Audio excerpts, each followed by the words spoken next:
Sir অব্দি ঠিক ছিল, ফিউচার ওয়াইফটা কেন লেখা ওখানে? মা বলে নিজের স্বপ্নটা কোথাও লিখে রাখলে তাহলেই এটা ভবিষ্যতে পূরণ হয়। কিন্তু আমার স্বপ্ন কি হলো অরিজিৎ? তো তুই এত দেরি করলে কেন? অঙ্কের ভাষায় উত্তর মেলাবো বলেছিলাম, তাই অঙ্কের উত্তরটা রেডি করে আসতে একটু সময় লেগে গেল। যাই হোক, আমরা যেটা দেখাবো সেটা হচ্ছে না, আজকে কোনো ইকুয়েশন বুঝতে পারবো না। আজকে তোমার আর আমার ইকুয়েশনটা সলভ হোক, আমি সেটাই চাই। এখনই এই সবের কি দরকার ছিল? কথা বলো মুখে কিছু বলো না। স্যার স্পেশাল ক্লাস হয় জানতাম, কিন্তু তুমি আমায় স্পেশাল গিফট দিলে। তুমি এটা কি করলে?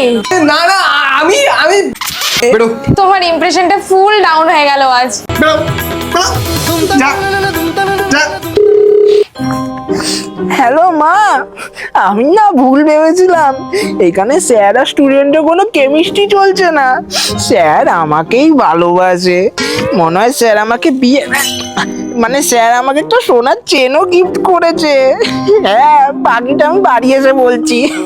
দেখ, মানে তুই বোঝার চেষ্টা কর, আমি অন্য মনস্ক ছিলাম, আমি বুঝতে পারিনি মানে অরিজিৎ কোত্থেকে আমার চেন পেয়ে গেল। সত্যি বলো, কি ভাবছিলে? কিছু না, না না, আমি তো বিশ্বাস করছি না। হে তুই যা ভাবছিস তা নয়। কই, আমি কিছু ভাবলাম সেটা তোমাকে কে বললো? আরে তুই বাদ দে, আমি পরের দিন এসে যা করার করাবো, আর অরিজিৎকে আমি বাকিটা দেখছি। আমার ফোন পাবেন, ঠিক আছে? এই যে মিস্টার স্যার, তুমি কিছু না বললেও কিন্তু আমি বুঝতে পেরেছি। পরের দিন হবে, আর সাবধানে যেও, আর পারলে পরের দিন ফাইনাল অ্যান্সারটা রেডি করে এসো।